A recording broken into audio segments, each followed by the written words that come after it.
आपदाम् अपहर्तारं दातारं सर्वसम्पदां लोकाभिरामं श्रीरामं भूयो भूयो नमाम्यहम्।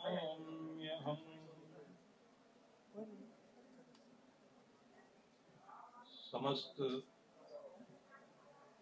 भारत की सनातन परंपरा के सभी साधु समाज के हमारे शिखर पुरुष और सनातन गौरव हमारे बहुत ही प्यारे और हम सभी के प्रेरक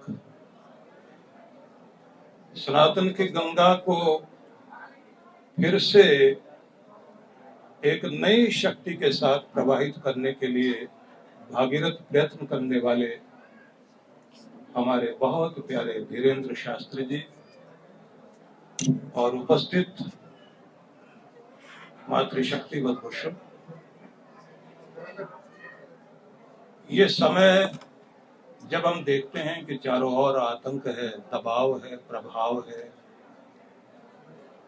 तरह तरह का डर दिखाने की उपद्रवी शक्तियां चारों तरफ निशाचरों की टोलियां अपना काम कर रही हैं, ऐसे समय में एक अग्निपुंज की आवश्यकता है, नव शक्ति लेकर कार्य करने की आवश्यकता है। याद रखें कि गंगा को तो धरती पर आना ही था, लेकिन भगीरथ को परमात्मा ने यश देना था, तो सनातन की गंगा को तो आना ही है। भगीरथ हमको मिल गए हैं, बहुत बहुत मंगल कामना। बस इतनी कोशिश कीजिए कि अपने सनातन गौरव धीरेन्द्र जी को हम सुरक्षित रख सकें, संभाल कर रख सकें। कितना भी सुंदर पुष्प गुलाब का खिलता है, लेकिन उसके सिपाही कांटों के रूप में चारों तरफ से रक्षा करते हैं। भारत में अनेक अनेक शक्तियों का उदय हुआ, लेकिन अनेक अनेक तरह के वे लोग थे जिन्होंने उन खिलते हुए फूलों को मसल दिया। आज जिस रूप में वो कार्य कर रहे हैं, मैं देखता हूं कि हम सबकी जिम्मेदारी बनती है, सुरक्षा भी दें, शक्ति भी दें, साथ भी दें, संगठित भी हों। और जिस तरह से अनेक अनेक यात्राएं अनेक अनेक समय में होती रही है, संत एकनाथ की यात्रा अपने समय में हुई, गुरु नानक देव की यात्रा हुई, इसी प्रकार से हम लोग देखते हैं कि आदि शंकराचार्य ने दक्षिण से लेकर उत्तर तक यात्रा की। उन सब यात्राओं का प्रभाव पूरे युग में दिखाई देता है। अब ये जो आज का युग है, इसमें जो ये यात्रा होने जा रही है, समझ लीजिए कि राम मंदिर बन चुका, अब कृष्ण भगवान का सुदर्शन चक्र चलने का अवसर सामने आने लगा है, और उसके लिए यमुना की धारा के साथ साथ हम सबकी सनातन धारा भी मिलकर के चलनी चाहिए। आज यहाँ हम लोग कोई बहुत उत्तेजक भाषण और प्रवचन देने के लिए नहीं, योजना बनाने के लिए हमें कार्य करना चाहिए। मैं अपनी तरफ से इतना ही कहता हूँ कि पूरे भारतवर्ष में लगभग 88 शाखाएं हमारी विश्व व्यापी मिशन की बनाना करती हैं। 11 देशों में हम लोग हैं। पूरा का पूरा हमारा संस्थान, हमारी शक्तियाँ आपके साथ मिलकर काम कर। मैं जर्मोलॉजिस्ट हूँ, मैं इस विषय को पढ़ाता हूँ। मैंने कुंभ के अवसर पर साधु समाज के मध्य वो ज्योतिष बताता है, जब हमारे वो डॉक्टर है, मुख्यमंत्री आदित्यनाथ योगी जी, तो संत लोग बार बार एक बात बोल रहे थे, हम 1000 वर्ष तक गुलाम रहे, अब ये अमृत काल आया। तो मैंने वहां एक बात कही थी कि पूरे संसार में केवल भारतवर्ष ही है जो 1000 साल तक गुलाम रहा। तो क्यों रहा? प्रश्न ये होना चाहिए कि क्यों रहा। और फिर से गुलामी ना आ जाए तो इसके लिए क्या करना चाहिए, क्योंकि गुलामी लाने वाले लोग चारों तरफ से अपना कार्य कर रहे हैं। तो मैंने ये निवेदन किया था कि जिस प्रकार से अंग्रेजों ने अपना शासन प्रशासन फैलाने के लिए सबसे पहले भारत के गुरुकुल बंद किए थे, संस्कार और संस्कृति पर प्रहार किया था, इतिहास पर प्रहार किया था, तो वहीं से हमें भी अपना काम शुरू करना चाहिए।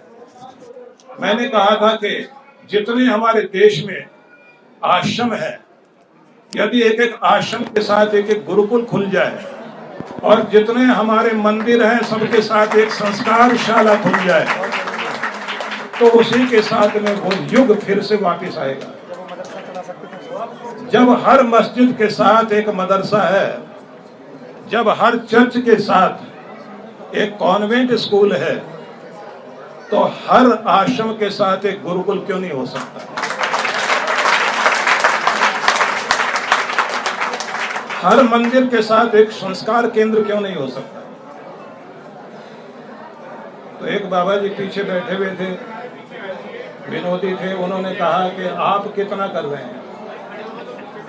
तो मैंने कहा 108 संस्कार केंद्र खोलने का संकल्प मैं लेता हूं और अगले कुंभ तक 10 गुरुकुल बनाने का संकल्प मैं करता हूं। उनके बराबर में एक और बाबा जी थे, उन्होंने कहा कि पहला बंगाल में खोल दीजिए, ममता बनर्जी के सामने। तो मैंने कहा कि पहला ममता बनर्जी के सामने बंगाल में ही खोलने जा रहा हूं और 4 मई को भारत के रक्षा मंत्री माननीय श्री राजनाथ सिंह को आमंत्रित करके हमने भारत मंडपम में वो पूरा मॉडल सामने रख करके जो गुरुकुल वहां बनेगा उसका लोकार्पण हमने करा दिया है और भूमि भी मिली। उसके बाद फिर कुछ संत मिलने के लिए आए, उन्होंने कहा अगला नंबर कुछ खास ही होना चाहिए। मैंने कहा बताइए, बोले मुरादाबाद। मैंने कहा मुरादाबाद में दूसरे नंबर का वहीं खोलेंगे। अब 3 दिन पहले एक सज्जन और आए, आकर के बोले आप अलीगढ़ को भूल गए हैं। अलीगढ़ को भूल गए। मैंने कहा उसको हरिगढ़ बनाने का कार्य भी हम लोग शुरू करेंगे। और भगवान की दया, मैंने ये देखा है कि महान कार्य का संकल्प लेकर के चलिए, उसे पूरा कराने के लिए भगवान अपने आप शक्ति देते हैं और साधन देते हैं और व्यक्ति भी देते हैं। और मजे की बात यह है कि कल ही एक सज्जन मेरे पास आए, उन्होंने कहा 5 एकड़ भूमि गुरुकुल के लिए अलीगढ़ में मैं देता हूं, आपका कार्य शुरू कीजिए। मैं ये सब इसलिए कहना चाहता हूं कि आप संकल्प कीजिए, और ये कहने की आवश्यकता नहीं कहां से लोग आएंगे, कितने लोग आएंगे, कैसे लोग आएंगे। हमारे प्यारे धीरेन्द्र जी के साथ वो जिधर चल जाते हैं लोग ही लोग हैं, भीड़ ही भीड़ है, लेकिन हमें भीड़ से ज्यादा वो सनातन सैनिक चाहिए जिनकी हमें आवश्यकता है, उनके लिए कार्य कीजिए। ये सनातन सैनिक जब साथ खड़े होंगे तो बात बनेगी। मैंने आज जब बात हो रही थी तो मैंने इनसे कहा कि भारत का संचालन करने के लिए सरकार दिल्ली में बैठी है, तो बागेश्वर सरकार को भी दिल्ली से ही यही केंद्र बना करके पूरे विश्व में कार्य करना चाहिए।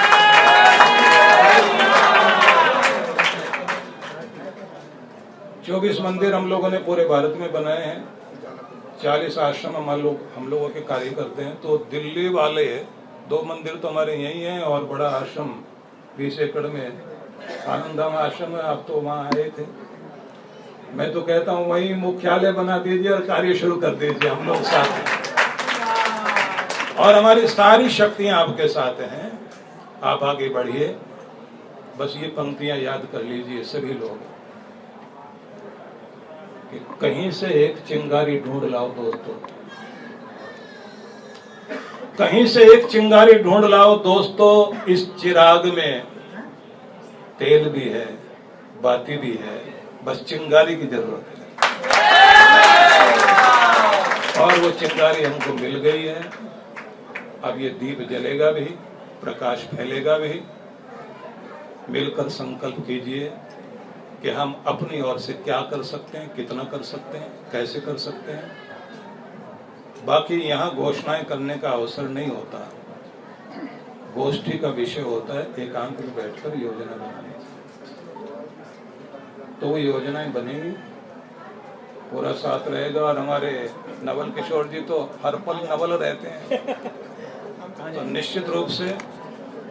और सभी आए हुए भक्तगणों को, साधु समाज को प्रणाम करते हुए मैं कहूँगा, ये एक अवसर है, ये चूकना नहीं चाहिए। सब खड़े हो जाएं अपने ढंग से, यहाँ नहीं खड़े हो जाना। सब तैयार हो जाएं, तन से, मन से, धन से, वचन से, जैसे हो सकता है। आत्मिक बल की भी आवश्यकता है, प्राणों के बल की भी आवश्यकता है, मनोबल की भी आवश्यकता है, शरीर के बल की भी आवश्यकता है, संगठन बल की भी आवश्यकता है। सारे बलों के पीछे ब्रह्म बल भी है और वो हमारे साथ है। भगवान कृपा करेंगे, सफल हो रहे हैं, सफल होते जा रहे हैं और निश्चित रूप से सफल होंगे। जय जय श्री राम। बालाजी महाराज के कृपा पात्र बागेश्वर धाम पीठाधीश्वर परम पूज्य धीरेन्द्र कृष्ण शास्त्री जी महाराज का पावन संकल्प। मध्य प्रदेश में छतरपुर के ग्राम गढ़ा में बनेगा विश्व स्तरीय कैंसर अस्पताल एवं रिसर्च सेंटर, जिसकी आधारशिला देश के यशस्वी प्रधानमंत्री नरेंद्र मोदी जी के कर कमलों से रखी जा चुकी है। 200 करोड़ रुपए की लागत वाले 100 बेड के इस अस्पताल में गरीबों का होगा मुफ्त इलाज। ये बहुत बड़ा अवसर है, बहुत बड़ा काम है।